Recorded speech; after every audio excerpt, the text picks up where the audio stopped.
नमस्कार, आप सभी का स्वागत न्यूज़ एट 10 में। आपके साथ मैं हूं मुकुल शर्मा। दिन भर की तमाम बड़ी खबरें आज रहेंगी, उनके बारे में आपको बताएंगे। साथ ही इस वक्त कौन सी बड़ी खबरें लगातार चल रही हैं सुर्खियों में, उनकी जानकारी आपको देंगे। लेकिन सबसे पहले नजर डालते हैं हेडलाइंस पर। 5 राज्यों में चुनाव प्रचार तेज। केरल में पीएम मोदी समेत भाजपा के दिग्गज नेता करेंगे प्रचार। कांग्रेस नेता राहुल गांधी की भी धुआंधार रैली। अन्य दलों ने भी प्रचार में झोंकी ताकत।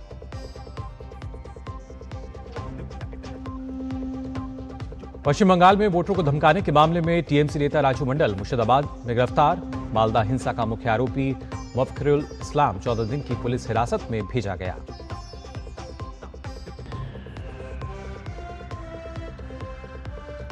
उत्तर प्रदेश एटीएस को मिली बड़ी सफलता। पाकिस्तानी हैंडलर से जुड़े आतंकी मॉड्यूल का भंडाफोड़, 4 आरोपी गिरफ्तार। बड़े हमले की साजिश नाकाम।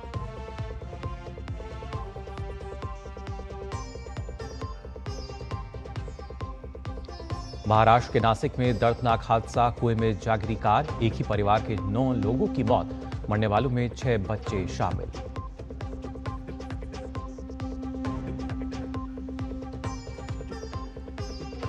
पश्चिम एशिया में जंग के 36वें दिन ईरान का इसराइल पर हमला। इसराइल ने बेरूत में हिजबुल्ला के ठिकानों को बनाया निशाना। ईरान का एक और अमेरिकी फाइटर जेट को मार गिराने का दावा।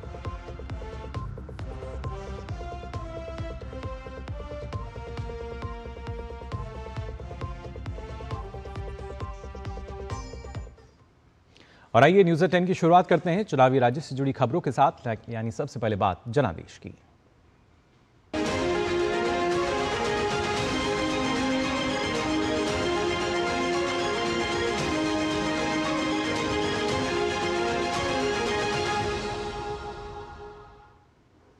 सबसे पहले बात करेंगे यहां पर केरलम को लेकर।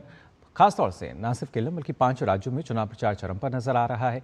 केरलम में विधानसभा चुनाव के लिए सभी दलों ने अपनी पूरी ताकत झोंक दी है। आपको बता दें, प्रधानमंत्री नरेंद्र मोदी समेत भाजपा के कई बड़े नेता आज केरलम में चुनाव प्रचार करेंगे। प्रधानमंत्री नरेंद्र मोदी आज तिरुवल्ला में एनडीए की जनसभा को संबोधित करेंगे। इसके बाद वे तिरुवनंतपुरम में रोड शो करेंगे। इस दौरान वे राज्य में बीजेपी और एनडीए की ताकत है दिखाने का प्रयास रहेगा। कार्यक्रम के अनुसार प्रधानमंत्री दोपहर में तिरुवनंतपुरम में एयरपोर्ट पहुंचेंगे, जहां से वे सड़क मार्ग से तिरुवल्ला जाएंगे और जनसभा को संबोधित करेंगे। इसके बाद वे वापस तिरुवनंतपुरम में एक रोड शो में हिस्सा लेंगे। ये रोड शो शहर के केंद्र में स्थित किलिलपलम जंक्शन से करमाना तक करीब 1.5 किलोमीटर लंबा होगा। इस दौरान बीजेपी के प्रदेश अध्यक्ष और निमोम से उम्मीदवार राजीव चंद्रशेखर और इसके अलावा जो अन्य उम्मीदवार हैं वो साथ रहेंगे। आपको बता दें, तमाम ये महत्वपूर्ण सीट हैं जहां पर आज प्रधानमंत्री का न सिर्फ वो जनसभा को संबोधित करेंगे बल्कि जहां रोड शो भी है।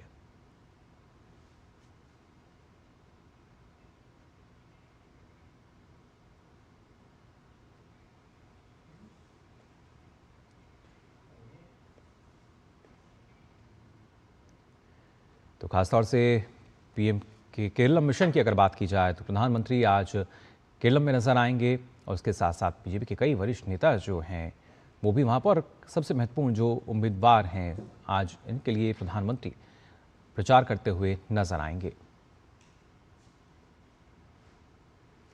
वहीं आपको बता दें, भाजपा के कई बड़े नेता भी आज केरलम में चुनाव प्रचार में पूरी ताकत झोंकेंगे। भाजपा नेता और वित्त मंत्री निर्मला सीतारमण आज पेरुम्बवूर में जीवी पथ्यकल के समर्थन में दोपहर 3:30 बजे रोड शो करेंगी। इसके बाद वे शाम 6 बजे मनालूर विधानसभा क्षेत्र में मनपड़ी से पावरती तक एडवोकेट के अनीश कुमार के समर्थन में रोड शो में शामिल होंगी। तो आज भाजपा के कई बड़े नेता भी, न सिर्फ प्रधानमंत्री नरेंद्र मोदी बल्कि इसके अलावा भाजपा के कई जो दिग्गज नेता हैं वो आज नजर आएंगे। भाजपा नेता जगत प्रकाश नड्डा भी आज नया टिनकारा में टीबी जंक्शन से टाउन तक एस राजशेखरन नायर के समर्थन में रोड शो करेंगे। इसके अलावा भाजपा नेता किरण रिजिजू जो कि चिलका के रॉयल पैलेस ऑडिटोरियम में के बालाकृष्णन के समर्थन में आयोजित जनसभा में हिस्सा लेंगे।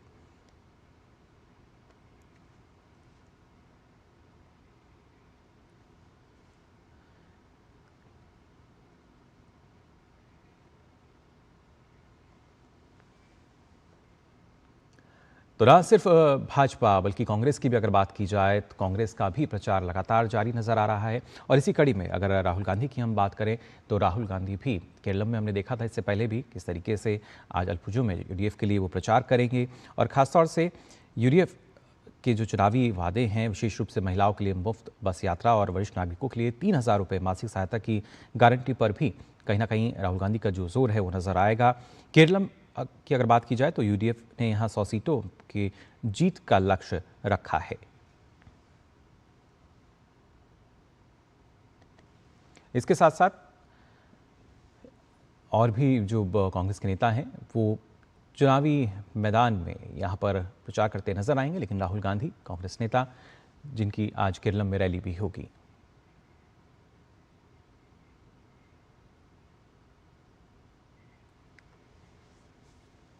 और फिलहाल न्यूज़ 10 में हम यहाँ रुक रहे हैं एक छोटे से ब्रेक के लिए, जल्द लौटते हैं। महाशय धर्मपाल जी के 130वें जन्मदिन पर एमडीएच मसालों पर पाइए 10% एक्स्ट्रा। अब स्वाद के साथ बचत भी। अब पाइए बचत ही बचत। मेरी पसंद, मेरी पसंद, मेरी पसंद, मेरी पसंद,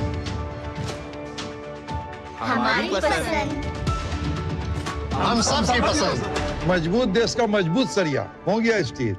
चमकी चाट से क्या बना है? आलू चाट या फ्रूट चाट, स्वाद बनाए चमकी चाट। स्वादिष्ट पकोड़े और बरसान, अरे चमकी चाट है इसकी जान, चमकी चाट है इसकी जान, हर जुबान पे ये छाया। अब बताओ स्वाद आया? असली स्वाद सिर्फ चंकी चाट। मसाले सब touch, MDH, MDH।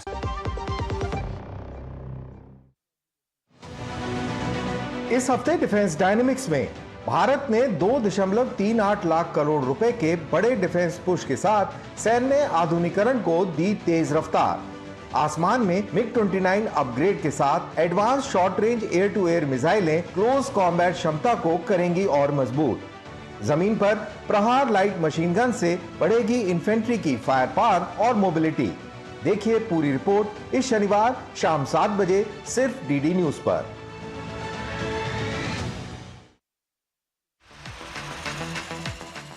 You are being watched। कौन रख रहा है और कैसे रख रहा है आप पर नजर। ईरान की युद्ध के साथ साथ हमारे जो दुश्मने हैं वो डिजिटल स्पेस में हमें कैसे घेरे उसका प्रयास हमेशा रहता है। साउथ कोरिया में करीब 1,20,000 ऐसे कैमरास की एक हैकिंग हुए है जिस माध्यम से लोगों का इवन बेडरूम का भी इंफॉर्मेशन बाहर आया है। कोई एक्सपर्टीज कोई जरूरत नहीं होता, बिल्कुल आपका प्रेजेंस ऑफ माइंड और एक प्रोसेस आपको फॉलो करना होता है कि पासवर्ड जो होता है, पासवर्ड हमेशा अपने आप को सुरक्षित करके रखना है। तो देखिए साइबर अलर्ट शनिवार रात 10 बजे सिर्फ डीडी न्यूज पर।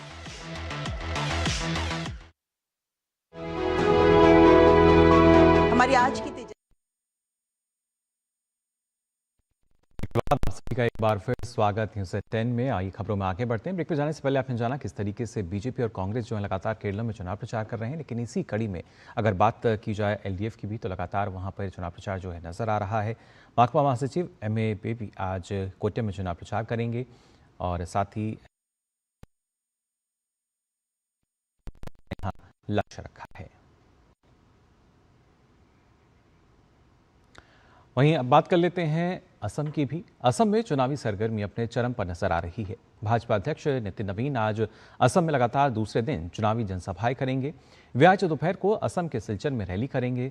सिलचर के शिभू में स्थित रामकृष्ण नगर में पहली जनसभा करेंगे। उसके बाद वे कछार के लखीपुर में दूसरी जनसभा करेंगे। भाजपा अध्यक्ष ने कल आरोप लगाया कि कांग्रेस अवैध घुसपैठियों के लिए काम करती रही है और असम विधानसभा चुनाव में वोट डालते समय मतदाताओं को इसके कार्यकाल को याद रखना होगा। कमलपुर, मंगलादाई और न्यू गुवाहाटी में रैलियों को संबोधित करते हुए उन्होंने विश्वास जताया कि मुख्यमंत्री हिमंता बिस्वा शर्मा के नेतृत्व में भाजपा की अगुवाई वाला राष्ट्रीय जनतांत्रिक गठबंधन यानी एनडीए लगातार तीसरी बार सरकार बनाएगा।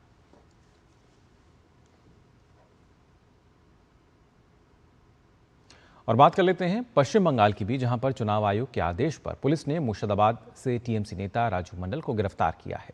आपको बता दें, राजू मंडल पर मतदाताओं को धमकाने का आरोप है। इसके बाद कमीशन ने पुलिस को एक्शन लेने का ऑर्डर दिया और कल रात कमीशन ने बताया कि पुलिस ने मतदाताओं को धमकाने के मामले में आरोपी राजू मंडल को गिरफ्तार कर लिया है।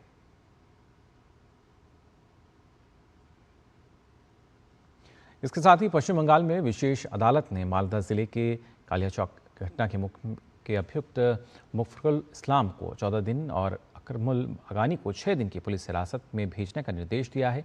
इन दोनों को बीडीओ कार्यालय के घेराव के लिए भीड़ को उकसाने के लिए आरोप में गिरफ्तार किया गया। प्रदर्शनकारियों ने मतदाता सूची में नाम शामिल करने की मांग करते हुए अधिकारियों को कार्यालय के भीतर 9 घंटे से भी अधिक समय तक भोजन और पानी के बिना बंद रखा। मामले की गंभीरता को देखते हुए एनआईए की 40 सदस्यीय टीम मालदा में है और पूरे घटनाक्रम की गहन जांच कर रही है। खासतौर पर अधिकारियों को छुड़ाने के दौरान हुए हमले की भी बारीकी से जांच की जा रही है।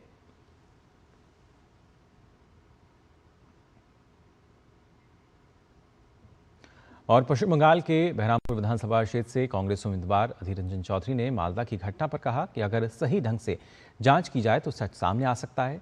इस घटना की जितनी निंदा की जाए वो कम है। इस घटना की सही ढंग से जांच की जानी चाहिए और दोषी को सख्त सजा दी जाए।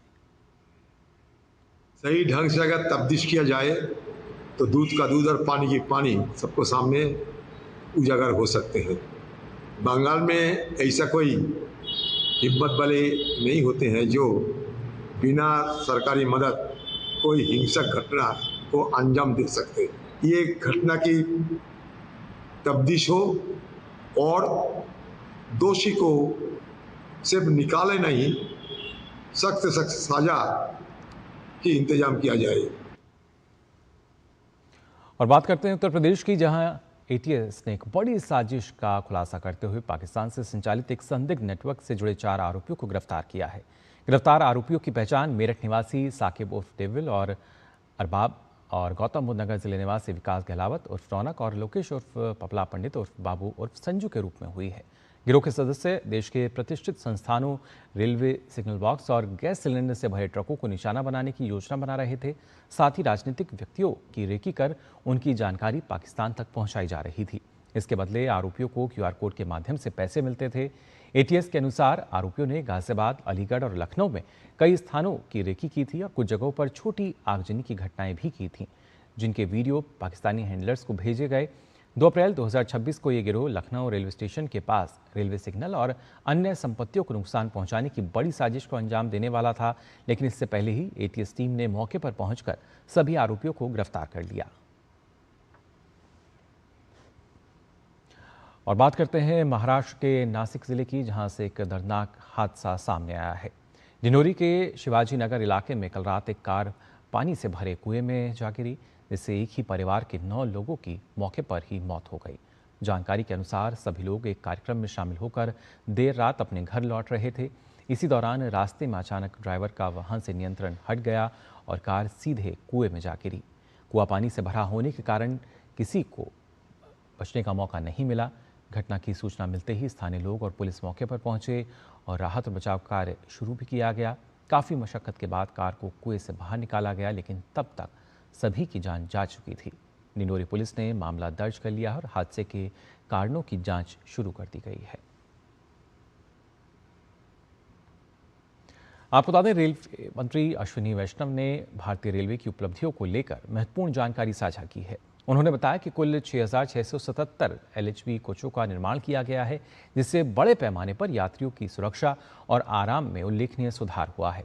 उन्होंने ये भी कहा कि भारतीय रेलवे पूरे देश में कनेक्टिविटी को परिवर्तित कर रहा है, जिससे दूरदराज के क्षेत्रों को भी बेहतर संपर्क मिल रहा है। इसके अलावा 1,674 लोकोमोटिव का निर्माण किया गया है, जो घरेलू विनिर्माण क्षमता को मजबूत बढ़ावा देने की दिशा में एक अहम कदम है। ये उपलब्धियां भारतीय रेलवे के आधुनिकीकरण और आत्मनिर्भर भारत की दिशा में तेजी से बढ़ते कदम को दर्शाती हैं। वहीं आपको बता दें, सूचना एवं प्रसारण मंत्रालय के सचिव चंचल कुमार ने आज पुणे स्थित film and television institute of India परिसर का दौरा किया। 1992 बैच के IAS अधिकारी चंचल कुमार ने 1 अप्रैल को मंत्रालय के सचिव का पदभार संभाला है। FTII परिसर में उनका स्वागत संस्थान के निदेशक धीरज सिंह ने किया। इस दौरान नेशनल फिल्म डेवलपमेंट कॉरपोरेशन के प्रबंध निदेशक प्रकाश मखदूम सहित MOE के वरिष्ठ अधिकारी जो हैं, उन्होंने उनका अभिनंदन किया। आपको बता दें, सचिव आज संस्थान में अधिकारियों के साथ बैठक कर कार्यों की समीक्षा भी करेंगे। और बात अब खासतौर से मध्य प्रदेश को लेकर। मध्य प्रदेश समय सीमा के पहले ही नक्सल मुक्त हो चुका है। अंतिम चरण में जिन टॉप नक्सली कमांडरों ने सरेंडर किया उनमें एमएमसी जोन यानी मध्य प्रदेश, महाराष्ट्र और छत्तीसगढ़ का सेक्रेटरी और छत्तीसगढ़ के झीरम हमले का मास्टरमाइंड सुरेंद्र उर्फ कबीर, सब जोनल कान्हा भोरमदेव डिवीजन दीपक और गोंदिया राजनांदगांव का बालाघाट डिवीजन का डिविजनल कमेटी मेंबर दीपक शामिल था। इन तीनों घातक नक्सलियों से डीडी न्यूज़ संवाददाता आदित्य श्रीवास्तव ने बालाघाट में खास बातचीत की। डीडी न्यूज़ से बातचीत में उन्होंने बताया कि जंगल में फोर्स का मूवमेंट इतना बढ़ गया था कि उनके पास अब सरेंडर करने के अलावा कोई विकल्प नहीं बचा था। ऐसे में समर्पण नीति के तहत सरेंडर ही अंतिम उपाय था। मध्य प्रदेश के बालाघाट में इस वक्त हम हैं और देश में जिस तरीके से नक्सलवाद पूरी तरीके से अब खत्म हो चुका है या ये कहें कि अंतिम सांसें गिन रहा है, ऐसे बीच में तीन बड़े कमांडर हमारे साथ मौजूद हैं। जंगल के अंदर जो सत्ता थी आपकी, ऊपर से ही निर्देश थे सरेंडर करने के लिए या वो पहले कर चुके थे तब आपको लगा कि अब कर देना चाहिए? ऊपर से जो निर्देश उतना तो नहीं थे, लेकिन बाद में अपना लीडर केंद्रीय कमेटी के सदस्य थे सोनू दादा स्टेटमेंट दिया, उसके बाद में अपन सरेंडर होने से ठीक होगा। अभी का परिस्थिति आगे अपने आंदोलन जाना मुश्किल है, इसलिए अपन सरेंडर होने से ठीक रहेगा करके ऐसा हम उसका स्टेटमेंट सुन करके हम सोचे। खाना पीना भी नहीं पहुंच रहा था सुना जंगल में, अब तो पिछले 1.5-2 सालों से अगर देखें तो खाना पीना तो पहुंच रहा था। हम एक दिन भी ऐसे उपस नहीं रहे, खाना जनता से हमको राशन पानी मिलता था। सरेंडर नीति क्या है? ये जो सरेंडर नीति थी यहाँ की, उसने ऐसा क्या प्रभावित किया आपको कि अब छोड़ देना चाहिए हथियार? सरेंडर नीति इसमें विशेष नहीं है हम यहाँ के, लेकिन तीनों स्टेट का देखने से अलग अलग स्टेटों का अलग अलग नीतियाँ हैं। जो छत्तीसगढ़ का नीति अलग है, महाराष्ट्र का नीति अलग है, यहाँ का नीति थोड़ा सा अलग है, थोड़ा। लेकिन हम जहाँ या हमको आने का जो सुविधा मिला उस हिसाब से निर्णय करके हम आए। बड़ी बड़ी घटनाओं में बड़े बड़े रणनीतिकार रहे, कितना इनाम रखी थी सरकार? सरकार तो वही है, तीन राज्य का मेरे ऊपर इनाम है 77 लाख तो रखी है। लेकिन ये पैसा है, अगर मैं जो पुनर्वास योजना सरकार नीति है अच्छी है, अगर वो मिल जाए तो बहुत मेरे लिए भी हो जाएगा, परिवार के लिए भी। यानी ये पैसा आपको खुद मिल जाएगा जितना इनाम था? हाँ, वो मिलेगा ही करके मैं आशा करता हूँ। जब देश में नक्सलवाद पूरी तरीके से अब खत्म हो गया है तो मजबूरन जंगल छोड़ के वापस लौटना पड़ा, हथियार डालने पड़े और सरकार की एक नीति, पुनर्वास नीति, उसने भी एक बहुत बड़ा रोल अदा किया। कैमरामैन चंद्रमोहन के साथ और मेरे सहयोगी सारंग के साथ आदित्य श्रीवास्तव, डीडी न्यूज़, बालाघाट। तो सरकार की नीतियाँ किस तरीके से हम कह सकते हैं असरदार रही हैं, उसी की मानगी नज़र आई है यहाँ पर। और अब आइए आगे बढ़ते हैं, बात करते हैं उत्तराखंड की भी। एक वक्त था जब छोटे कारोबार सीमित थे और लाखों युवाओं के लिए वित्तीय मदद सबसे बड़ी चुनौती थी, लेकिन अब तस्वीर बदल चुकी है। केंद्र सरकार की प्रधानमंत्री मुद्रा योजना छोटे व्यवसायों को सहारा देकर देश भर में नए अवसर पैदा कर रही है। इस योजना से कैसे बदली उत्तराखंड की तस्वीर, देखिए हमारी इस खास रिपोर्ट में। उत्तराखंड एक ऐसी भूमि जहां पहाड़ों की ऊंचाइयों में छुपी है संघर्षों की अनगिनत कहानियां। वहीं इन संघर्षों से उबरने के लिए एक खास पहल ने कई छोटे और सूक्ष्म उद्यमियों की जिंदगी बदल दी है। इनके इन संघर्षों में मददगार बनी है प्रधानमंत्री मुद्रा योजना। योजना के लाभार्थियों का कहना है कि उनके लिए सिर्फ एक ऋण नहीं बल्कि एक नई शुरुआत की तरह थी। जो लोग पहले अपनी छोटी सी दुकान या कारोबार के लिए कर्ज लेने में असमर्थ थे, अब वे अपनी मेहनत और सपनों को हकीकत में बदल रहे हैं। मुद्रा योजना के तहत 5 लाख रुपए का लोन लिया है, जिसके बाद से अब मैंने अपनी गारमेंट्स का काम शुरू करा है और जो इसका पूरा का पूरा प्रोसीजर था वो काफ़ी आसान था। बैंक ने मेरी बहुत सहायता करी और अब मैं अपना काम अच्छे से,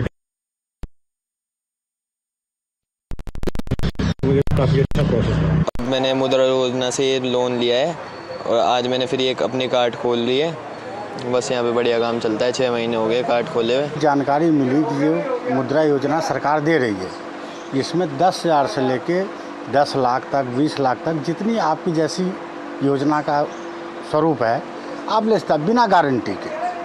यही मैंने किया, जब से मैंने लिया है तब से ठीक भी है और 2-4 लड़कों को रोजगार भी दे रहे हैं। उत्तराखंड के ग्रामीण क्षेत्रों में भी मुद्रा योजना ने काफी प्रभाव डाला। वहाँ के छोटे व्यवसायों ने योजना के माध्यम से न सिर्फ अपने उत्पादन को बढ़ाया बल्कि रोजगार के नए अवसर भी उत्पन्न किए।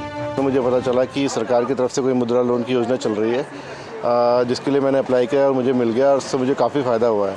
तो आज मेरा अपना खुद का कारोबार है जिसमें मेरे पास 2-3 लड़के काम भी करते हैं और मैं इससे काफ़ी संतुष्ट हूँ। प्रधानमंत्री मुद्रा योजना से हमने लोन लिया था और उससे हमारे कारोबार में हमें बहुत बड़ी मदद मिली और हम ये जो योजना है इससे बहुत से लोगों को बहुत अच्छा फ़ायदा रहा। इससे हमारा बिजनेस आगे को बढ़ा और एक ये हमारे लिए मील का पत्थर साबित हुआ। किसानों और कृषि से जुड़े व्यवसायों ने भी मुद्रा योजना से विशेष रूप से लाभ लिया है। उत्तराखंड के उद्यमियों का मानना है कि मुद्रा योजना न केवल उन्हें वित्तीय दरवाजे भी खोलती है, कई युवा उद्यमियों के लिए ये योजना आत्मनिर्भरता की दिशा में एक मजबूत कदम साबित हो रहा है। Bureau report, DD news.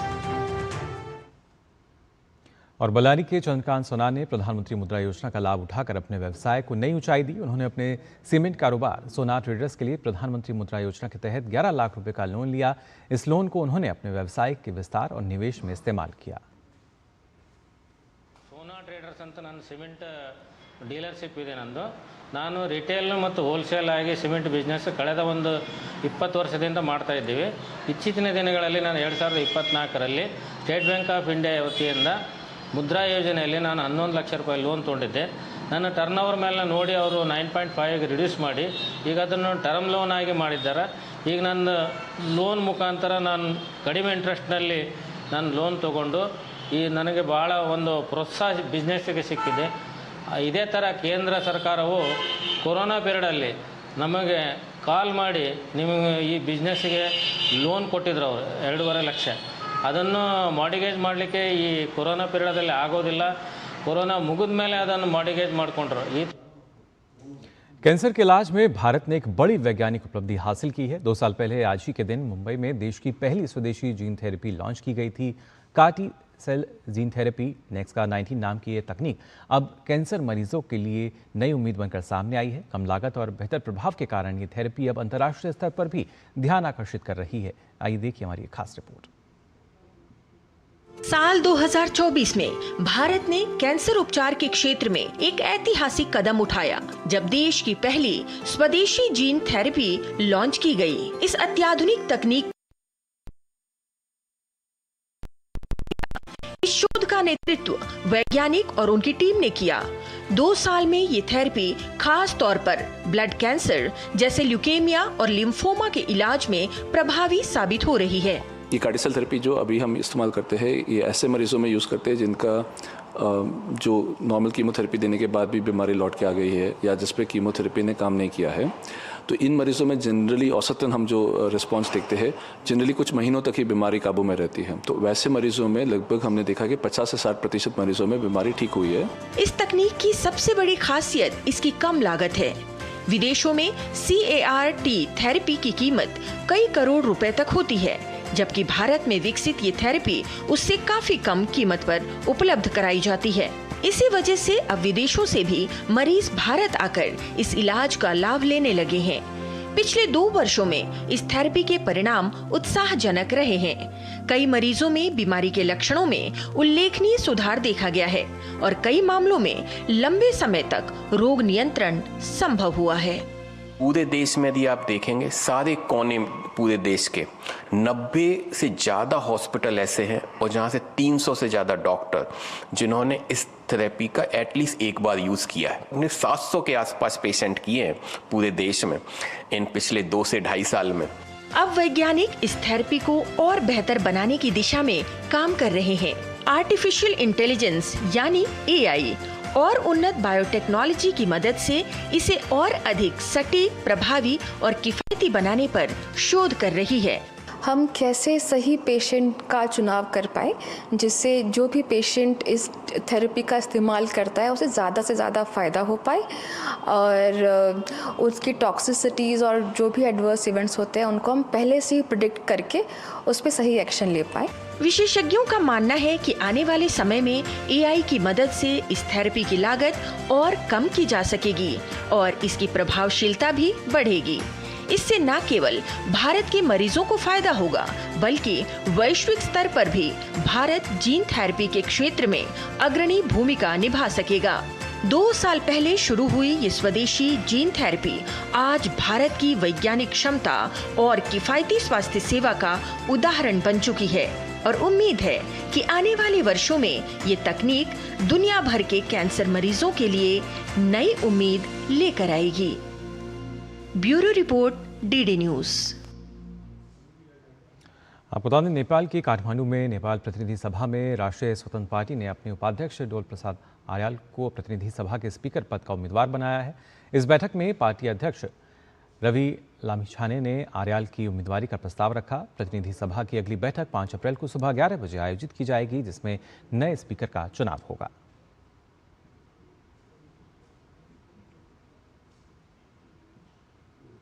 देश में खेल सामग्री विनिर्माण को बढ़ावा देने, खेल कूद के सामानों के निर्माण में देश को ग्लोबल हब के रूप में सामने लाने के लिए लंबे समय से प्रयास जारी हैं। इसी कड़ी में इंडिया स्पोर्टिंग गुड्स फेयर भी अपनी एक अहमियत है, जिसका 4था संस्करण दिल्ली में आयोजित हो रहा है।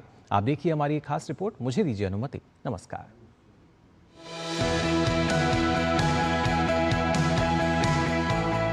खेल के विश्व पटल पर देश लगातार नए आयाम स्थापित कर रहा है। खिलाड़ी जहां अपने प्रदर्शन से देश का मान बढ़ा रहे हैं, तो वहीं देश का खेल सामग्री उद्योग भी लगातार अपने दायरे को बढ़ा रहा है। ऐसा ही कुछ दिल्ली में आयोजित इंडिया स्पोर्टिंग गुड्स फेयर में देखने को मिला, जहां कोशिश इस बात की है कि देश को किस तरह से खेल सामग्री विनिर्माण के वैश्विक केंद्र के रूप में स्थापित किया जाए। दरअसल देश का लक्ष्य खेल सामग्री के निर्यात को 3000 करोड़ रुपए से बढ़ाकर 80,000 करोड़ रुपए तक करना है, जिसके लिए प्रत्येक निर्माता को अपने उत्पादन का पैमाना लगभग 25 गुना बढ़ाना होगा। वैसे खेल कंपनियां खुद के सामने इस चुनौती को लेकर उत्साहित हैं और उनके मुताबिक देश के खेल बाजार में न सिर्फ तेजी देखने को मिल रही है, बल्कि विश्व बाजार का झुकाव भी भारतीय बाजार की ओर तेजी से हुआ है। तो अगर इस एग्जीबिशन को भी हम अगर कुछ और साल देंगे, 4-5 साल के अंदर, मुझे लगता है कि ये बहुत डिसेंट साइज पे ग्रो हो जाएगी। अगर आप देखिए जितने स्टॉल्स लगे हुए हैं यहाँ पर, सबके वर्ल्ड क्लास स्टॉल लगे हुए हैं। ये वही इस तरीके के स्टॉल हम जर्मनी में या यूएस में या बाहर कंट्रीज़ में लगाते हैं। अब उस क्वालिटी के अगर स्टॉल इंडिया में लग रहे हैं, उस क्वालिटी का डिस्प्ले है, तो आई एम प्रीटी श्योर ये ग्रो करेगा। भारत ने कॉमनवेल्थ गेम्स करने का फैसला लिया, तो उसके साथ साथ ministry of youth affair sports ने ये भी डिसाइड किया कि टारगेट ये रहेगा कि जितना इक्विपमेंट यूज़ हो उसमें मैक्सिमम उसमें इंडिया में बना हुआ यूज़ हो, क्योंकि अभी काफ़ी इक्विपमेंट इंपोर्ट भी होता है। तो उसके लिए इस बजट में एक स्कीम भी लॉन्च की गई है, जिसमें स्पोर्ट्स गुड मैन्युफैक्चरिंग को बढ़ावा दिया जाएगा। तो आइडिया है कि 2030 तक यहाँ और ज़्यादा से ज़्यादा इक्विपमेंट बने। तो ये जो एग्जीबिशन है, ये डायरेक्टली उसको कंट्रीब्यूट करती है। हम बायर्स को, मैन्युफैक्चर को, सबको यहाँ इकट्ठा किया है लाके। इंटरनेशनल बायर भी आए हैं, वो अपनी रिक्वायरमेंट बताते हैं। तो जैसे डिमांड बढ़ेगी, नई फैक्ट्रीज भी लगेंगी और अभी नए इंडस्ट्रियल पार्क बनाने का भी फैसला लिया है मिनिस्ट्री ने अलग अलग रीजन्स में। इस फेयर में स्पोर्ट्स गुड्स, फिटनेस उपकरण, स्पोर्ट्स वियर और एसेसरीज प्रदर्शनी के तौर पर सामने हैं, जो क्रिकेट, फुटबॉल, हॉकी और अन्य उपकरणों के उत्पादकों और खरीदारों को एक मंच दे रहे हैं। गौरतलब है कि इस क्षेत्र को बढ़ावा देने के लिए केंद्रीय बजट में 500 करोड़ रुपए पहले ही आवंटित किए जा चुके हैं। इस एग्जीबिशन का एक उद्देश्य जहां खेल सामग्री के निर्यात को बढ़ाना है, वहीं दूसरी ओर खिलाड़ियों की हर ज़रूरत को भी समय के साथ पूरा करना भी है, जिसमें काफ़ी हद तक कंपनीज जो हैं वो सार्थक अपने आप को मान रही हैं। कैमरामैन राहुल चोपड़ा के साथ मैं गौरव कुमार, डीडी न्यूज़, दिल्ली।